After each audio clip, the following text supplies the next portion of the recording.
Hello everyone, today I'm going to share with you my favorites for the month of January, and 2013 has been a great year for me so far, so I hope it has been just as wonderful for all of you. And before we get started with my favorite products, I did want to mention on the blog I will be posting pictures from my Vegas and Santa Barbara vacations, and my boyfriend was generous enough to take me to the zoo and take me on a private tour, so I got to see the animals up close. And if you follow me on Instagram, which is RAEview, just like this channel, you'll be able to see that I got to play with a Channel Island fox named Bo. He was definitely the cutest thing ever, so I will have that posted and ready to go for you guys today. And now let's get started with the products, especially the ones that I'm wearing on my face, since I always get ask questions about what I'm wearing. And as many of you know by now, everything that I wear on my face and all the clothing, accessories, down to my nail polish, I write on my blog, RAEviewer.com, because some people don't come directly to my YouTube. I do have a blog following, so just go ahead and check out RAEviewer.com or the link below. And I'm going to start with my eyeshadows today. Sigma finally released single eyeshadows, and I'm wearing Chase on my lid and Oversea on my lower lash line. And in the crease I'm wearing Urban Decay's Nevermind, which is this shade right here. I do like the Vice palette the more that I play with it, but like I said before, I was really disappointed by the color Junkie, which looks to be a gorgeous shimmery green in the pan, but on my eyelids it actually looks really, really blue. But Oversea by Sigma is exactly what I was looking for. And Orsay, another Sigma color, it's actually my favorite Sigma eyeshadow color, is a brighter, more jewel tone version of Oversea, but I love wearing Oversea on the lower lash line. It just provides a really nice, subtle flash of color, and it's not too glittery, and there's no fallout, so I love this one. This is definitely my must-have from Sigma Beauty. And now for brow products. Generally, I tend to match my brows to my hair. My hair is black, and my natural brow hairs are black as well, so I wear gray or natural black pencils to match my hair. Sometimes I mix it up and wear brown, so you know, it just depends on how much I want to mix things up. But generally, I like to wear the Shiseido natural black pencil when my brows are thinner. But now that my brows are thicker and more grown out, I actually prefer the Clé de Peau eyebrow pencil, as well as the Shuuemura, which I'm wearing today. So that's just something that I wanted to throw out there for you, because a lot of times people ask me, well, how do you choose between the three? And now for the eyeliner that is rimming my upper lash line. I am wearing the 3 eyeliner pencil, I believe it's called the Flash Performance eyeliner pencil, on my eyelids, and I am wearing the color number 8, which is a gorgeous black with silver and blue shimmer. It's beautiful. And though I have read some reports saying that they find these pencils overrated, considering the cost, you do have to remember Japanese cosmetics are expensive to begin with, and Japanese luxury cosmetics are even more expensive. So it only makes sense that they would be a very high-ticket product, and they're very difficult to find. My boyfriend had to call a couple different counters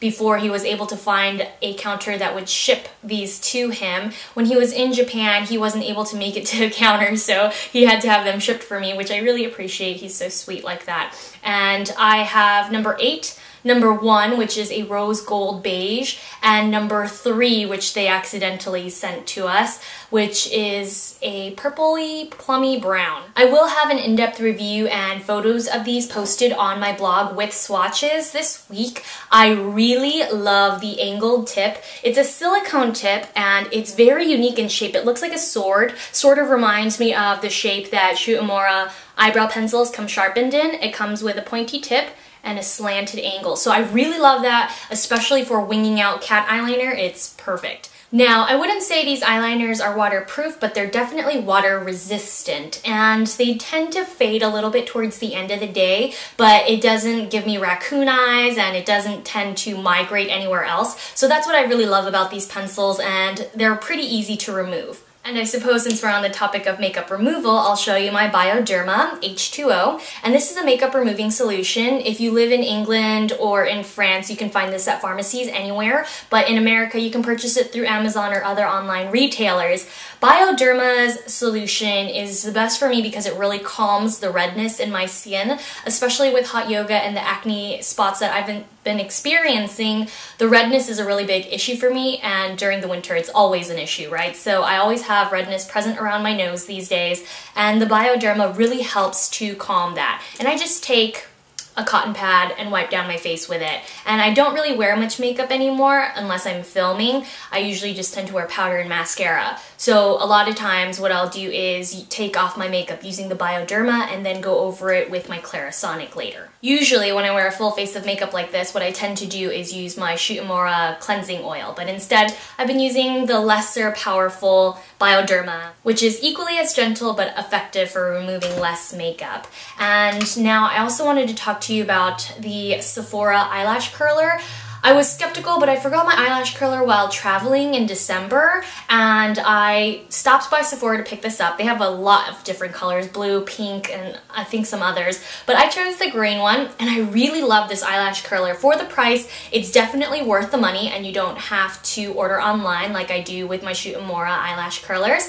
But the Sephora one is nice and grippy. I like the grippy handles as well. And I love how comfortable the silicone pad is. It's very soft. So it's great for those of you who are scared of the pinching. I really feel like even though the Chanel eyelash curler is a great eyelash curler for those of you with really stubborn lashes, I think the Sephora one is a lot more gentle. Now that we have the tools out of the way, let's go with the complexion products. I recently filmed my favorite concealers episode, which was the last video or the second to last video that I had posted recently.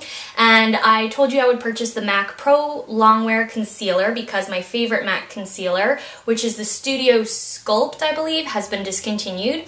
And I actually really do like the Pro Longwear Concealer, and this is the first time I've purchased a full-size bottle. I have tried samples in the past, and I do remember it working for me, but I just wanted to make sure that it was still working for my skin, especially now because I have acne to cover. I use the color NC20, and I can see why people use this as a foundation. I do think it's a little heavy, but a little goes a long way for this, and I love the fact that it comes with a pump because it's super travel-friendly. Now, my complexion has been lightening up since it is winter and I do wear sunscreen religiously. So the Clé de Peau Powder Compact in 02020 is perfect for my skin at the moment. It's the perfect match. So if you are similar to my skin tone, then this one will definitely work for you. The more I wear the Clé de Peau powder, the more I remember how much I love it. It's just a more expensive and less powdery version of the Benefit Hello Flawless, but the coverage is very similar, and I do like the fact that this one comes with a longer compact and a bigger mirror, so it's really nice to take with you if you don't have another compact mirror to travel with. Now for some skin, as you guys know, since I have been breaking out, I have been using the Clarins Double Serum, and I really do like the serum. The more I use it, the more I see the effects on my skin. It's tightening up my pores, my skin feels firmer, and even though it doesn't help with the redness so much, I feel like maybe it's because I haven't used it long enough. Eventually it will help to even out the skin tone. So I have been using this, and a lot of people have been asking questions about the mineral oil content. A lot of my favorite skincare products like the Lancome Genifique Night Repair Cream have mineral oil in it. But mineral oil is a tricky subject because some people feel like it's a cheap product that's used as a filler, but it actually holds product together, and some people do break out from it, but I have sensitive skin and I don't break out from mineral oil in products. Now for bronzer. This is the Tarte Amazonian Clay Park Avenue Princess, and I have to say I'm not a fan of the compact. I just wish at this price it wasn't cardboard, that's all. And I use my ever so trusty Sigma F25 tapered face brush, to apply it. I just sweep it across my cheeks, on my temples, down my nose, and under the chin. This is a pretty affordable bronzer. It's more like mid-range, but it is matte, it is oil absorbing, it's great for those with oily skin, it's not too orange. Benefit Hoola actually runs a touch more orange on me, and it's a little bit more powdery, so I definitely prefer the Park Avenue Princess. And last but not least, some of the accessories and clothing that I'm wearing today. On my hands, I'm wearing Chanel Coromandel, which is a now somewhat discontinued color. They keep bringing it back, so I don't want to say that it's entirely discontinued. My bracelet is from Daily Look, and I love the trio of spikes with the rhinestones. I just think it's a little bit more fun. And for those of you who don't know, I live in Southern California and it's still warm here in the winter, so I like these very lightweight sweaters. And I really like this one because it has an orange and ivory striped back. I personally adore the orange and navy combination, so this sweater works perfectly for me. And it goes really well with jeans and boots. It's just a really casual outfit to wear. So I love this sweater and I highly recommend it because it's really nice and comfortable, not itchy at all. I can't stand itchy sweaters. I've also been wearing a lot of scarves. When I go out, I tend to wear a sweater, but my neck gets cold easily, and since I have been burning a lot of fat and, you know, losing a bit of weight through yoga and weightlifting, I tend to get cold more easily than I once did. And so when I wear a scarf, it really tends to keep my entire body a lot warmer. And I like to wear this super long one from Daily Look, kind of to the side. So I bring this one down to my waist, and then I go ahead and tie this one and loop it through. Just like that. And I like to wear this one like this just because it has the color transitioning through the ends of the scarf. And then I have this really fun flowery printed coral and beige scarf, but I just tend to wear this one around my neck like this. Very simply. As you guys know, I dress really simply anyway, so this works for me. Or if you want, you can just go ahead and wrap it all the way around.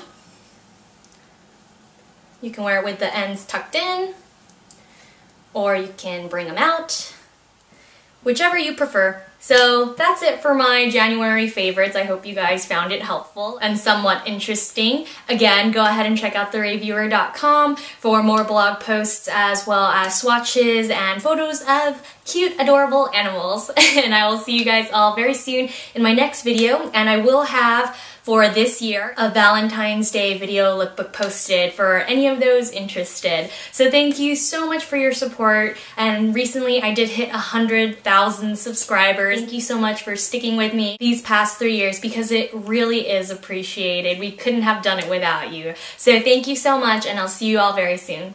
Bye.